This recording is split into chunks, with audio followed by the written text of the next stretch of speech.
Hi hello friends, welcome back to our channel.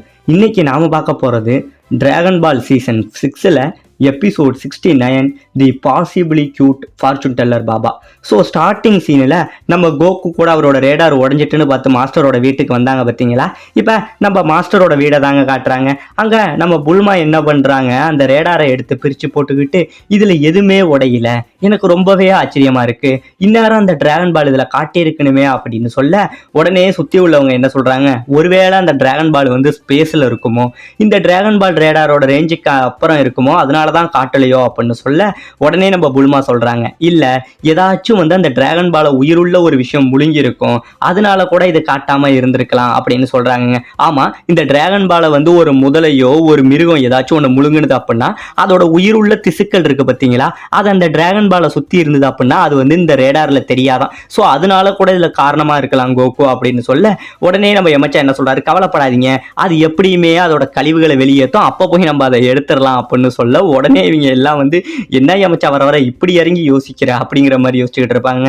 இப்போ இந்த பக்கம் நம்ம கோகு இருக்காரு பார்த்தீங்களா, அவர் ரொம்பவே கவலையா உட்காந்துருப்பாரு. கிட்டத்தட்ட என்கிட்ட 6 டிராகன் பால் கிடைச்சிருச்சு, இன்னும் 1 கிடைச்சிருந்தா ஊப்பாவோட அப்பாவை என்னால் கொண்டுட்டு வந்திருக்க முடியும், பட் என்னால் அது முடியாது போல இவர் கவலையில உட்காந்துருக்க உடனே நம்ம மாஸ்டர் என்ன சொல்றாரு, உங்களுக்கு தேவையான பொருள் கண்டுபிடிக்க முடியாத பொருளை கண்டுபிடிக்கணும் அப்படின்னா அதுக்காக ஒரு ஆள் இருக்கா, அவளால் எவ்வளோ பெரிய விஷயத்தை வேணாலும் கண்டுபிடிக்க முடியும், அவளோட பேர் தான் ஃபார்ச்சூன் டெல்லர் பாபா அப்படின்னு சொல்லி நம்ம மாஸ்டர் ஒரு பேரை வந்து சொல்றாருங்க. உடனே இவங்க எல்லாம் ஆச்சரியப்பட்டு அப்படி ஒருத்தவங்க இருக்காங்களா அப்படின்னு கேட்க நம்ம மாஸ்டர் சொல்றாருங்க, ஆமா அப்படி ஒருத்தர் இருக்கா, அவள்கிட்ட நீங்க போனீங்க அப்படின்னா இந்த 7வது டிராகன் பால் எங்க இருக்குங்கிறத அவள் அழகாவே கண்டுபிடிச்சு சொல்லுவா அப்படின்னு சொன்ன உடனே இவங்க எல்லாரும் ஒரு மேப்பை பாக்குறாங்க. அந்த மேப்பை பார்த்தோன்னே அந்த இடத்த ஒரு வழியா நம்ம எமச்சா வந்து எனக்கு இந்த இடம் தெரியும், நம்ம இங்க போகலாம், நானும் உன் கூட வரங்கோக்கோ அப்படின்னு நம்ம எமச்சா சொல்ல உடனே நம்ம கிர்லினும் வந்து நானும் வரேன்னு சொல்லிட்டு உடனே இவங்க கிளம்ப போக புல்மா கேட்குறாங்க, இந்த மாதிரி எமச்சா நான் வீட்டுக்கு போகணும், அதனால எனக்கு ஒரு கேப்சூல் கொடு அப்படின்னு கேட்க உடனே நம்ம கிர்லின் கேட்குறாரு, ஏன் புல்மா நீ எங்க கூட வரலையா அப்படின்னு கேட்க, எப்பா இந்த கோகுவோட வந்தாலே என் உயிருக்கு ஆபத்தாக தான் ஆகுது, நான் பாட்ட நான் உண்டு என் வேலை உண்டுன்னு போக போகிறேன், நீங்கள் கிளம்பி போங்க அப்படின்னு நம்ம புல்மா சொல்ல உடனே இவங்க எல்லாரும் இங்கேருந்து புறப்படுறாங்கங்க. அப்படி இவங்க கிளம்பி போயிட்டு இருக்கும் போது மேலே போனோடனே நம்ம பூனைக்காரர் சொல்கிறாரு, இது நம்பி போகலாமா, யார் அந்த ஃபார்ச்சூன் டெல்லர் பாபாவா இருப்பாங்க அப்படின்னு கேட்டுக்கிட்டு இருக்க நம்ம கிர்லின் சொல்கிறாரு, நம்ம மாஸ்டர் யாரை சொன்னாலுமே அவங்க நல்லவங்களாக தான் இருப்பாங்க, வாங்க நம்ம நம்பிக்கையாக போகணும் அங்கே சொல்ல இப்போ கீழே நம்ம மாஸ்டரை காட்டுறாங்க. நம்ம மாஸ்டர் சொல்கிறாரு, கோகு ரொம்பவே ஸ்ட்ராங் தான், இருந்தாலும் அவங்க நல்லா இருப்பானா என்னங்கிறது எனக்கே தெரியல அப்படிங்கிற மாதிரி சொல்ல இப்போ இவங்க போயிட்டு இருக்காங்க. போகிறது பல மலைகள் எல்லாத்தையும் கடந்து போக பக்கத்தில் ஒரு வில்லேஜை காட்டுறாங்க. இப்போ அந்த வில்லேஜில் இவங்க நிற்கிறாங்க. எதுக்கு அப்படின்னு பார்த்தீங்கன்னா இவங்க வண்டியில் வந்து கேஸ் தீர்ந்துருச்சு போல, அது மொத்தமாக நிரப்பினாதான் இந்த இடத்த விட்டு போக முடியும் அப்படின்னு இவங்க நின்றுக்கிட்டு இருக்க உடனே கோகு இங்கேருந்து ஐஸ்கிரீம் சாப்பிட இறங்குவார். பார்த்தீங்கன்னா அவரோட ட்ரெஸ்ஸு துண்டு துண்டா கிளிய ஆரம்பிச்சிருங்க. கிழிஞ்ச உடனே கோகு உனக்கு முதல்ல ஒரு ட்ரெஸ்ஸு பார்க்கணும், அதுக்கப்புறம் தான் இந்த இடத்த விட்டு போக முடியும்னே கோகுவும் சொல்லுவார், ஆமாம் இந்த சண்டை முழுக்க நான் இந்த ஒரே ட்ரெஸ்ஸு தான் போட்டிருந்தேன், அதனால தான் எனக்கு இந்த மாதிரி ஆயிருக்கும் அப்படின்னு சொல்லிட்டு இப்போ பக்கத்தில் உள்ள டைலர் ஷாப்புக்கு போய் அங்கே போன உடனே பார்த்தீங்கன்னா கோகுக்கு ஒரு ட்ரெஸ் எடுத்து போட்டு விட்றாங்க. அந்த ட்ரெஸ்ஸு போட்டோடனே இவங்க எல்லாருமே விழுந்து விழுந்து சிரிக்கிறாங்க, ஏன்னா அந்த ட்ரெஸ்ஸு அவ்வளோ காமெடியாக இருக்குது. இதை பார்த்தோன்னே கோகு என்ன சொல்கிறாரு, எனக்கு இந்த ட்ரெஸ்ஸு எதுவும் வேணாம், என்னோட பழைய ட்ரெஸ்ஸு மாதிரியே எனக்கு ஒன்று தச்சு தர முடியுமா அப்படின்னு அந்த டைலர்கிட்ட கேட்க, ஆமாம் என்னால் முடியும், உங்களுக்கு நான் தச்சு தரேன், ஆனால் இதுக்கு கொஞ்சம் நேரம் ஆகும், எனக்கு இன்னும் 1 மணி நேரம் ஆகும் அப்படின்னு சொல்ல இப்போ உடனே இவர் தைக்கிறதுக்காக துணிகள் எல்லாத்தையும் ஏற்பாடு பண்ணிக்கிட்டு இருக்காருங்க. இந்த டைமில் நம்ம எமச்சா என்ன பண்ணுறாரு, எப்பா நீ தைக்கிறேன்னு தான் தைக்கிற, கொஞ்சம் குவாலிட்டி கம்மியான துணியாக தையி, என்கிட்ட பணம் கம்மியாக தான் இருக்கா அப்படின்னு சொல்ல இப்போ இவரும் சரிப்பா உனக்கு ஏற்ற மாதிரி நான் தச்சு தரேன்னு சொன்னோன்னே இப்போ இவங்க எல்லாரும் வெளியில் வராங்க. இப்போ நம்ம எமச்சா கேட்குறாரு, கோகு கிட்டத்தட்ட இன்னும் 1 மணி நேரம் ஆகும், அது வரைக்கும் நம்ம இங்கே என்ன பண்ண போகிறோம் அப்படின்னு கேட்க, நீங்கள் ஒரு நிமிஷம் இங்கே இருங்க, நான் போய் இங்கேருந்து ஊப்பாவை கூட்டிகிட்டு வந்துடுறேன், அவளுக்கு இந்த டிராகன் பால் எல்லாம் கிடைச்சது தெரிஞ்சால் ரொம்பவே சந்தோஷப்படுவான், நான் அவளை கூட்டிகிட்டு வந்துடுறான் அப்படின்னு சொல்ல இப்போ உடனே கோகு என்ன பண்ணுறாரு, ஊப்பாவை கூப்பிட அவரோட ஃப்ளையிங் நிபஸ் இருக்கு பார்த்தீங்களா, அதை எடுத்துக்கிட்டு போகிறாருங்க. இப்படியே போகிற கோகு ரொம்ப டயர்டில் ஃப்ளையிங் நிபஸில் தூங்கிக்கிட்டே போயிடுறாரு. ஒரு வழியாக ஊப்பாவோட இடத்துக்கு வந்து வெளியில் ஊப்பா ஊப்பான்னு கூப்பிடுறாரு. நம்ம ஊப்பாவுக்கு கேட்கலைங்க, மறுபடியும் இவர் சத்தமாக கூப்பிட அங்கே இருந்து ஊப்பா பார்த்துட்டு கோகு அப்படின்னு சொல்லி கண்ணில் தண்ணீர் தழும்பா அப்படியே ஓடி வந்து நம்ம கோகுவை கண்டுபிடிக்கிறாங்க. கண்டுபிடிச்சிட்டு, கோகு நல்ல வேலை உனக்கு ஒன்றும் ஆகலை, உனக்கு எதுவுமே ஆகக்கூடாதுன்னு நினச்சி நான் அந்த கடவுள்கிட்ட வேண்டிக்கிட்டே இருந்தேன், நீ எப்படியோ நல்லா இருக்க, என்ன நடந்தது அப்படின்னு கேட்க நம்ம கோகு சொல்கிறார், இந்த மாதிரி அந்த ரெட் ரிப்பன் ஆர்மி எல்லாரையும் அடித்து துவச்சி எறிஞ்சிட்டேன், இனிமேல் எதுக்கும் பயம் இல்லை, இன்னும் நான் 6 டிராகன் பாலை கண்டுபிடிச்சிட்டேன், இன்னும் ஒரே ஒரு டிராகன் பால் தான் தேவை, அது மட்டும் கிடைச்சிட்டுடா உங்க அப்பாவை என்னால் எப்படியுமே கொண்டுட்டு வர முடியும், நீ இப்போ என் கூட வரணும் அப்படின்னு சொல்லி நம்ம ஊப்பா இருக்காங்க பார்த்தீங்களா, அவங்களையும் இங்க இருந்து ஒரு வழியா கூட்டிக்கிட்டு போறாருங்க. அப்படி கூட்டிக்கிட்டு போகும்போது நம்ம ஊப்பா பார்த்துட்டு சொல்றாங்க, கோகு இது வரைக்கும் இந்த காடு தான் எங்க தலைமுறையா எங்களோட வீடா இருந்திருக்கு. இதை விட்டுட்டு இது வரைக்கும் நான் வந்ததே கிடையாது. இப்பதான் முதல் முறையா உன் கூட நான் வரேன் அப்படின்னு சொல்ல, அதை பத்தி கவலைப்படாத ஊப்பா, உன்னை நான் பத்திரமாவே பார்த்துப்பேன் அப்படின்னு சொல்லி கூட்டிக்கிட்டு போக, இப்ப நம்ம ஊப்பா கேட்கறாங்க, கோகு நான் எப்போ உன்ன மாதிரி ஸ்ட்ராங் ஆகுறது அப்படின்னு கேட்க, உங்க அப்பா திரும்பி வருவாரு, அவர் வந்த உடனே உன்னை இன்னுமே ஸ்ட்ராங் ஆக்க பல பயிற்சிகளை கொடுப்பாரு, நீ தைரியமா வா அப்படின்னு சொல்லி கூட்டிக்கிட்டு போறாருங்க. இப்ப இந்த பக்கம் ஊப்பா ஒரு வழியா கூட்டிகிட்டு வந்த கோகு ஊப்பாவை பத்தி எல்லா டைமே இன்ட்ரோடியூஸ் பண்றாருங்க.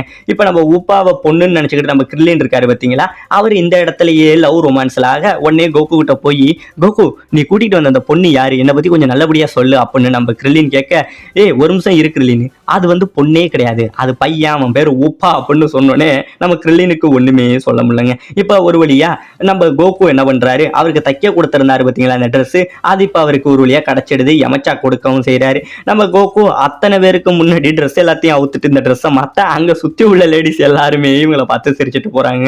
இப்போ ஒரு வழியா ட்ரெஸ்ஸை மாத்திக்கிட்டு மறுபடியும் இவங்க ஜெட்டில் ஏறி போயிட்டு இருக்காங்க. அப்படி போயிட்டு இருக்க எதுக்க பாத்தீங்க அப்படின்னா ஒரு மிகப்பெரிய பாலைவனத்துல போக அங்க ஒரு மிகப்பெரிய புயல் வருதுங்க.